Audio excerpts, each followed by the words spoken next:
We begin with number 8, Kaguya Otsutsuki, the origin point, the anomaly, the first being on Earth to consume chakra like it was meant for her alone. Kaguya isn't just powerful, she's foundational.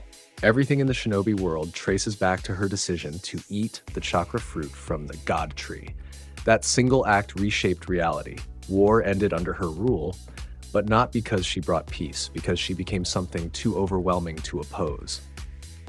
Her abilities don't feel like jutsu, they feel like environmental control. She shifts dimensions mid-battle, dragging opponents into lava realms, ice wastelands, gravity prisons. Her Byakugan gives her total field awareness, while her Rinne Sharingan allows her to rewrite space itself. And then there's the truth-seeking orbs. Not just weapons, but erasers. They don't damage, they delete. But here's the key flaw: instability. Kaguya is raw power without refinement. She reacts more than she strategizes. She's a god, but not a calculated one, which is why she doesn't sit higher on this list. Moving to number 7, Hagoromo Otsutsuki, the Sage of Six Paths, the first man to turn chaos into structure. If Kaguya is raw divinity, Hagoromo is controlled godhood. He didn't just inherit power, he understood it. He systemized chakra, turning it into something humans could use instead of fear. His strength isn't just in battle, though he could absolutely dominate one. It's in his influence. He split the 10 tails, created the tailed beasts, and essentially built the foundation of every major power system in Naruto. Rinnegan Mastery, Six-Path Senjutsu, Near Omniscience. Hagoromo operates on a level where time, space, and chakra all feel like tools rather than obstacles. But he's still bound by something the higher ranks are not: mortality. He existed, he acted, and eventually he passed on. That limitation matters. Now moving to number 6, Hamura Otsutsuki, often overshadowed but not to be underestimated. Hamura, Kaguya's other son, took a different path from Hagoromo. Where Hagoromo shaped Earth, Hamura became its silent guardian from the moon. His power mirrors his brother's in many ways: Six Paths chakra, immense sensory perception, and devastating combat ability. But Hamura's strength is more focused, less philosophical, more direct. He battled Kaguya alongside Hagoromo, and that alone tells you everything. You don't fight a being like Kaguya unless you're operating at a comparable tier. What holds him here is narrative presence. We see less of him, less evolution, less demonstration.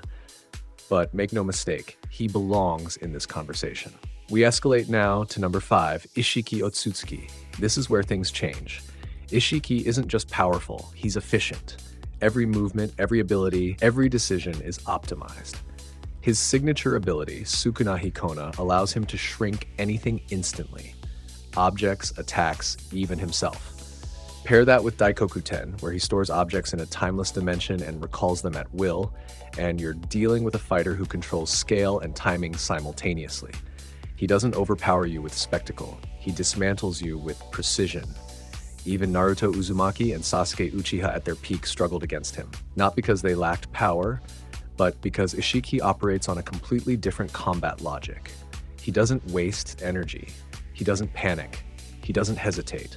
Isshiki is what happens when god-level power meets perfect execution. Moving to number 4, Momoshiki Otsutsuki.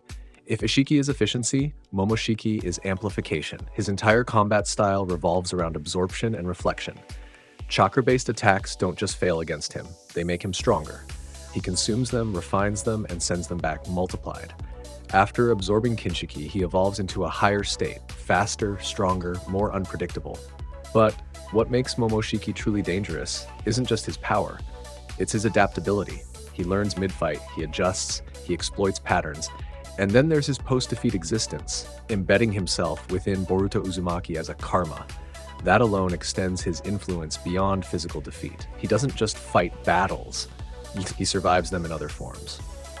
Now moving to number 3, Kinshiki Otsutsuki. At first glance, Kinshiki looks like a subordinate, a supporting figure to Momoshiki. That's a mistake. Kinshiki is raw, overwhelming force, but refined. Unlike Kaguya, his power is controlled. Unlike Isshiki, it's not subtle, it's direct devastation. He can split planets, not metaphorically, physically. His chakra constructs form massive weapons capable of tearing through landscapes effortlessly. But his true role is sacrifice. His willingness to be absorbed by Momoshiki shows something deeper about Otsutsuki hierarchy. Power isn't just individual, it's transferable. Kinshiki isn't just strong, he's a power multiplier, and that places him above many who might seem more individually dominant. We continue to number 2, Urashiki Otsutsuki. This is where the list becomes uncomfortable. Urashiki doesn't fight fair, he doesn't even fight in the same timeline. His ability to manipulate time gives him a unique edge. He can rewind moments, redo actions, and essentially erase mistakes. Combine that with his chakra fishing rod, stealing abilities directly from opponents, and you get a fighter who doesn't just counter you. He rewrites the fight until he wins. His Rinnegan variants allow for multidimensional awareness, and his evasiveness makes him nearly impossible to pin down. But what makes Urashiki terrifying is unpredictability. He doesn't follow patterns, he experiments mid-battle, testing outcomes like a scientist running simulations. In a straight fight, power matters. Against Urashiki, consistency matters, and he removes that entirely. Which brings us to number 1, Shibai Otsutsuki. This isn't just the strongest character, this is the end point of evolution. Shibai transcended physical form. Let that sink in. He evolved beyond the need for a body entirely. What remains is pure existence, a being operating on a level where traditional combat doesn't even apply. His abilities, referred to as shinjutsu, are described as divine techniques, not learned, not trained, but inherent. Reality bends because he exists. Weather manipulation, instant manifestation, effects without cause. He doesn't perform jutsu, the world responds to him. Everything the Otsutsuki pursue, chakra fruits, planetary consumption, evolution, leads to this. Shibai is the completed version of their ideology. No weaknesses have been shown, no limits defined. He's not just above the others. He's playing a different game entirely. And that's the hierarchy. From the origin of chakra to the transcendence of existence, these aren't just powerful characters. They are the architecture of the Naruto and Boruto universe. Gods, not by title, but by function. Please like and subscribe.